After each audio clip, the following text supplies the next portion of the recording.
नमस्कार विद्यार्थी मित्रों, आज हम कक्षा 8 में विषय हिंदी में चैप्टर 16 कृष्ण भक्ति इसके विषय में जानकारी प्राप्त करेंगे।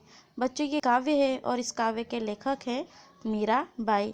इनका जन्म 1498 में हुआ था और इनकी मृत्यु 1563 में हुई थी। मीरा का जन्म जोधपुर राजस्थान के कुटकी गांव में राव रत्न सिंह के राज परिवार में हुआ था। अपने पितामह की कृष्ण भक्ति से प्रभावित होकर मीरा बचपन से ही कृष्ण भक्ति में लीन हो गई। मीरा का विवाह मेवाड़ के राणा सगा के सबसे बड़े पुत्र भोजराज के साथ हुआ।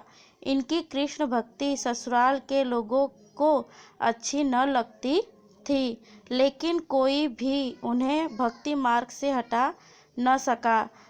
पति की मृत्यु के बाद उन्होंने मेवाड़ छोड़ दिया। वे वृंदावन में रहने लगी और बाद में द्वारका में बस गई। मीरा की भक्ति माधुर्य भक्ति है। वे कृष्ण प्रेम में दीवानी हैं। उन्होंने विरह वेदना के जो गीत गाए हैं वे भारतीय साहित्य की अक्षय निधि है। उनकी भाषा में राजस्थानी और गुजराती का मिश्रण है। उनकी रचनाओं का संग्रह मीरा पदावली के नाम से उपलब्ध है।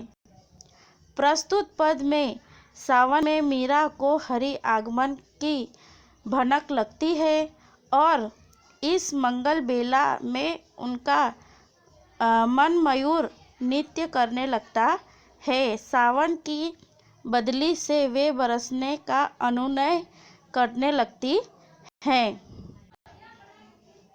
पहला है बच्चों पद। बरसा री बदरिया सावन री मण भावण री, टेक सावन मा उमड़ियो मारो मण री, भड़क सुण्या हरि आवण री, उमड़ घुमड़ घट मेघा आया दामण, घट झर लावण री। बच्चों इसका अर्थ है सावन के बादल बरस रहे हैं। यह मन भावन सावन के बादल हैं। ऐसे सावन के मौसम में प्रियतम कृष्ण के आगमन का समाचार कानों में पड़ते ही मेरा मन उमंग से भर उठा है। चारों ओर से बादल उमड़ कर छा गए हैं तथा वर्षा के आगमन की सूचक बिजलियां चमक उठी हैं।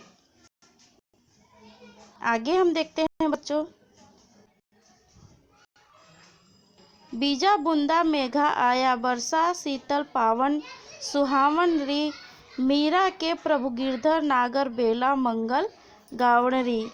इसका अर्थ है बच्चों बादलों से नन्ही नन्ही बूंदों के रूप में वर्षा की फुहारें झरने लगी हैं तथा शीतल सुहावन हवा लगी है। मीरा के प्रभु गिरधर नागर मेरे लिए तो यह आनंद और मंगल के गीत गाने का क्षण है। यहाँ पर जो दूसरा है रसखान। इनका जन्म 1548 में हुआ था और इनकी मृत्यु 1628 में हुई थी। रस खान का मूल नाम सैयद इब्राहिम था। वे दिल्ली के आसपास के रहने वाले थे। वे श्री कृष्ण के अनन्य भक्त थे। उन्होंने गोस्वामी विठलनाथ से दीक्षा ली और ब्रजभूमि में आ बसे। इनकी कविता में कृष्ण की रूपमाधुरी ब्रज महिमा, राधा कृष्ण की प्रेम लीलाओं का मनोहर वर्णन है। वात्सल्य और श्रृंगार का समन्वय अपूर्व है। प्रेम वाटिका और सुजान रस खान इनकी प्रसिद्ध कृतियां हैं।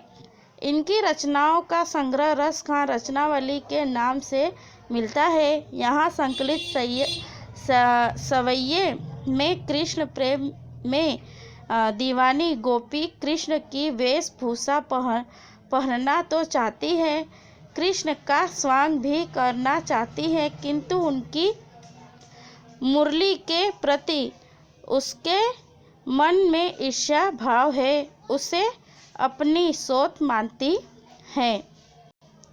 यहाँ दूसरा है बच्चों सवैया।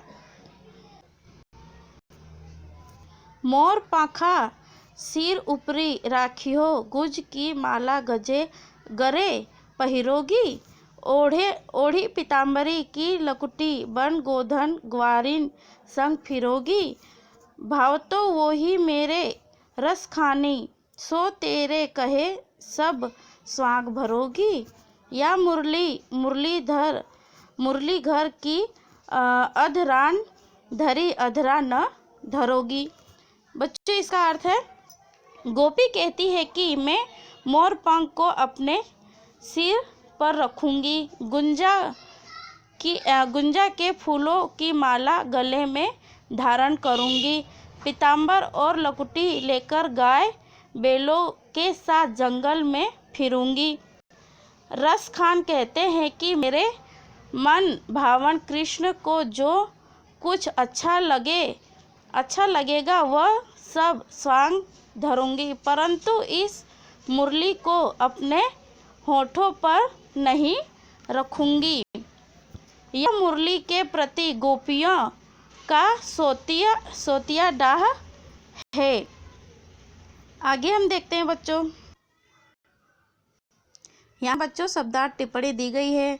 बदरिया बादल, मेघ मन भावन मन को प्रिय, सावन में उमड़ियो उल्लासित हुआ, भनक धीमा शब्द आहट सुना, घट ढेर सारे, दामिनी बिजली, मेघा बादल मेघ, शीतल बेला समय, राखियो रखूंगी, गुंजा घुघची, पीताम्बर पीला वस्त्र, ले लकुटी लाठी पकड़कर, गोधन गाय बैल आदि पशु, फिरूंगी घूमती रहूंगी, भावतो जो प्रिय हो, ओही उसको कृष्ण को, अधरान धरी होठों पर रखी हुई, न धरोगी नहीं धरूंगी। आगे है बच्चों अभ्यास। हम अभ्यास के प्रश्न पढ़ेंगे। पहला प्रश्न है बच्चों, निम्नलिखित प्रश्नों के उत्तर दीजिए। इसमें पहला प्रश्न है, सावन की बदली मीरा को कैसी लगती है? सावन की बदली मीरा के मन को प्रिय मन भावन लगती है। दूसरा प्रश्न है बच्चों, सावन की मेघ गर्जना सुनकर मीरा को किसके आगमन की आशा बांधती है? इस प्रश्न का आंसर है बच्चों, सावन की मेघ गर्जना सुनकर मीरा को कृष्ण के आगमन की आशा बनती है। तीसरा प्रश्न है बच्चों, हवा कैसे चल रही है? इस प्रश्न का आंसर है बच्चों, हवा शीतल और सुहावनी चल रही है।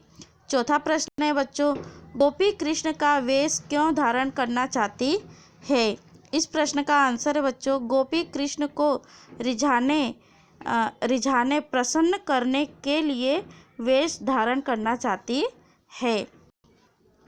पांचवा प्रश्न है बच्चों, गोपी गले में क्या पहनना चाहती है? इस प्रश्न का आंसर है बच्चों, गोपी गले में गुंधा की माला पहनना चाहती है।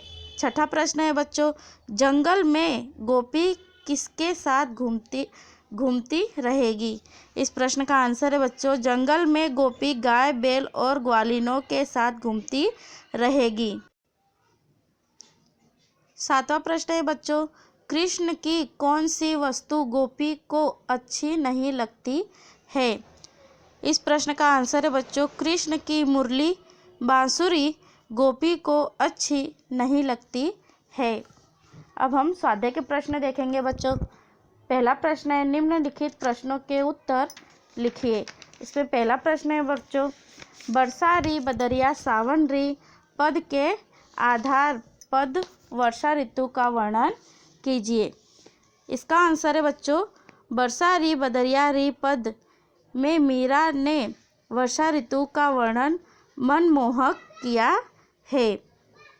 सावन महीना है, चारों ओर बादल घिरा आया है।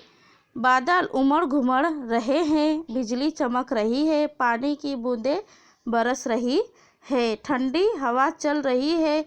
इस मनभावन ऋतु में मंगल गान गा रहे हैं।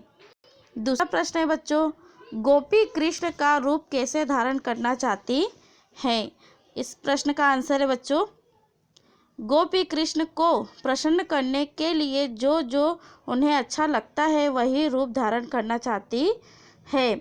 मोर पंख को सिर पर धारण करेगी, गले में गुंजा की फूलों की माला पहनेगी, पीताम्बर धारण करके लकुटी हाथ में लेकर ग्वालिन के साथ गायों को लेकर वन में घूमने के लिए तैयार हैं। गोपी वह सब करने के लिए तैयार है जो कृष्ण को अच्छा लगे, परंतु मात्र मुरली जिसे कृष्ण ने अपने होठों पर रखा है उसे अपने होठों पर धारण नहीं करेंगी, क्योंकि कृष्ण मुरली को सदैव अपने साथ रखते हैं। वह गोपियों से अधिक मुरली को चाहते हैं, इसलिए सोतिया ढाह के कारण उसे ही अपने होठों पर नहीं रखेंगी।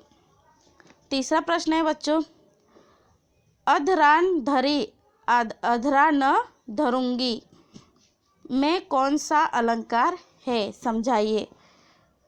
इस प्रश्न का उत्तर है बच्चों, यह अनुप्रास अलंकार है।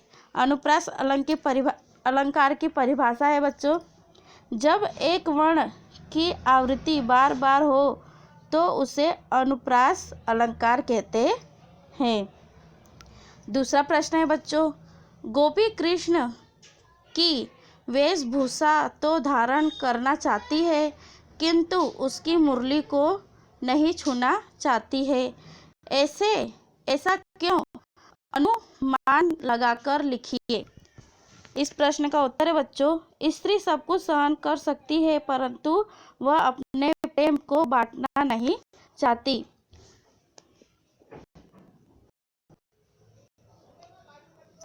उसे वह प्रिय नहीं है। मुरली भगवान कृष्ण के साथ सदैव रहती है, उनके होठों से चिपकी रहती है। गोपी कृष्ण को प्रेम करती है और उसके प्रेम के बीच मुरली है। गोपी लगता है कि कृष्ण उससे अधिक मुरली को चाहते हैं।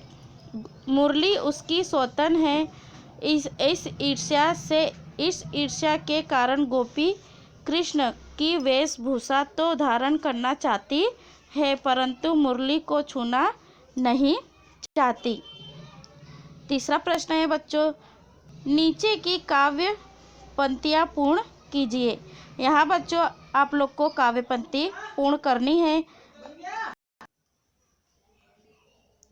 यहाँ बच्चों चौथा प्रश्न है, भव तो वही मेरो रस खानी, सो तेरे कहे सब स्वांग भरोगी, मुरली धर की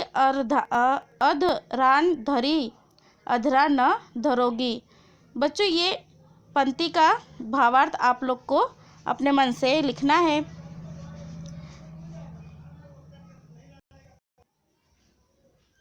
पांचवा प्रश्न है बच्चों, उचित जोड़े मिलाइए।